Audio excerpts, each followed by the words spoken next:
statistically they allow that to you guys. How unique the challenge is that on the defensive end? Yeah, they run a lot of good stuff. A lot of stuff we've seen from ourselves, which is good and bad because we know it's good, but we know how to guard the stuff.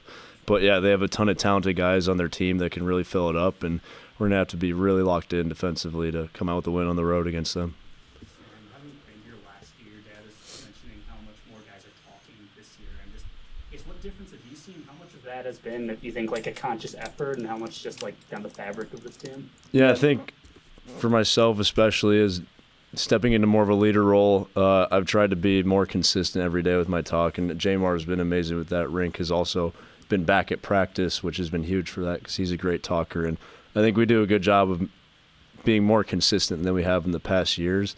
And when the leaders are doing it, it gets the younger guys to do it. So just setting a good example for them, and if people are having an off day talking, we try to stay consistent with it until other guys match our level. As far as on the court, when you guys are facing adversity, like last time out against Ohio State, what's kind of the approach with the vocal leadership and knowing when to step up and say something and how to say it? Is that just something that you guys inherently do, or is it something you kind of got to pick your spots a little bit more? Definitely, like, you pick and choose who you like, who you're talking to. I'm glad you said that because me and Rink had a kind of similar situation in the last game. Where he kind of got on me about taking a tough shot and then, getting inside, and then, he started, taking outside shots. So I'm like, get the ball inside. Like, what I'm saying? It's just like, just in the heat of the moment, we both want to win. But, I didn't take anything personal. He said he didn't take anything personal that I said. And that's just a good thing about this team. Yeah, it's been amazing. For either of you, how much of that goes, or maybe what other reasons for the way you guys have finished games and really won the last 4 minutes of games so far this season? Say that again. Yeah, how much of that is a factor, and just what else do you think has gone into the way you guys have won the last 4 minutes of games and closed strong so far this season? Yeah, I mean, it's huge because obviously, like, you use that example right there that I used. Like I said, man, like, this team is just so much experience. Like you said, we just talk a lot about how old we are on experience. So, we've been in this situation plenty of times before, and just sticking to the game plan and know what we need to do, to overcome those wins. Indiana's one of the few teams in this league that can sort of match you guys with age and just overall college basketball experience. What is just the challenge of playing against another really old team that knows what they're doing and has been around the block? Yeah, that they're going to be experienced in seeing runs against them, and when they go on runs, they're probably not going to get too high, something that we really talk about a lot. And when you play teams like that, you just have to be even more disciplined, even more ready to face challenges. And we're going to be ready for it. We're a very mature team, and it's just you just know it's going to be a tough challenge when you face something like that. I have two questions for you. One's more of a fun one. If I understand correctly, you're on the call today for the women's game, right? Yeah. What are you looking forward to for that?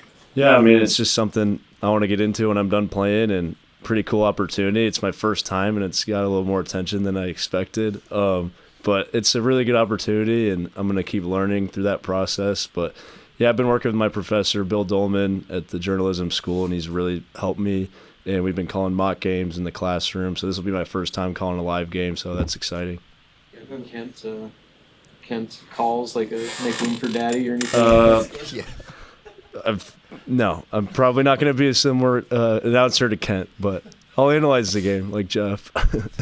And then more seriously, the Wisconsin coach said he wished he had players on his team who played like you. Tom Izzo said you're his favorite player in the country.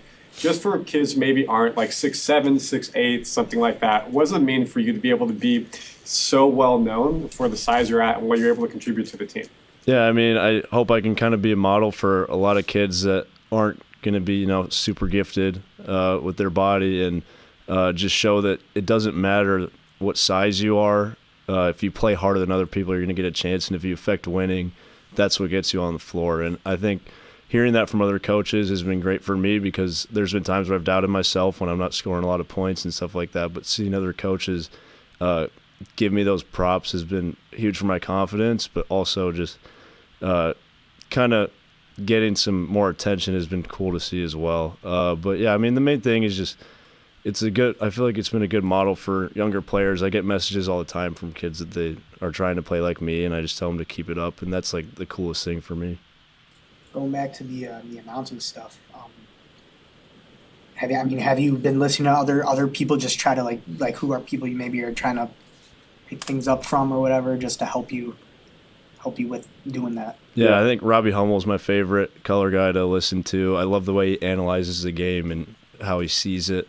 I think there's some similarities with how I've been able to see the game as a kind of high IQ player, so I listen to him a lot. Jimmy Dykes at ESPN, I listen to him, and I just listen to everyone I'm watching, just take things from it, and I'm taking it pretty seriously, so it's definitely something I want to get into, and I'm going to keep improving. I hope people don't judge me off of my first time doing it tonight, but yeah, it's an exciting thing. Marcus, the Michigan State game was a big emotional game, and then a couple days later you have a hard-fought game down to the wire against Ohio State. How nice has it been just to have a few extra days of just recovery, to kind of take a step back, get your bodies right going into Indiana? No doubt. This is big time. I mean, I don't know if you guys seen in the Ohio State game early, fell on my back, and at the same time twisted my ankle really bad. So my ankle is not 100% right now. So the off day yesterday was cool. Got a lot of treatment. Now just leading up to the game, just keep treating it and resting it. Coach has brought up you two, Kale and Rink, as being the vocal leaders and leaders. Obviously been in the program a while, but it does feel like when Rink talks, everyone just listens. Can you maybe speak on his leadership and kind of that role of he's like the lead dog, maybe? Yeah, I mean, I think if you look at our team, everyone knows that Rink's the horse. Like, he's the guy that is going to take us as far as we want to go, and of course we're going to listen to that. But I don't think it's necessarily we're more focused when he's talking. I think everyone is listening to everyone else who talks, but he gets those pregame speeches that are in the cinematic recaps, and that might be why people think of that a little bit more. But yeah, I mean, he's an unbelievable leader. He's older, and he's been doing it for a long time, and he's always won wherever he's played. So that just, you have to respect that and listen to that, and everyone respects each other here. So when someone's talking, we all listen, and no one's taking things personally, which is super important when you're trying to build a winning team. Sam, how cool is it to see Juwan again? Did he have any message for you guys? In the simple Juwan way, just keep it going.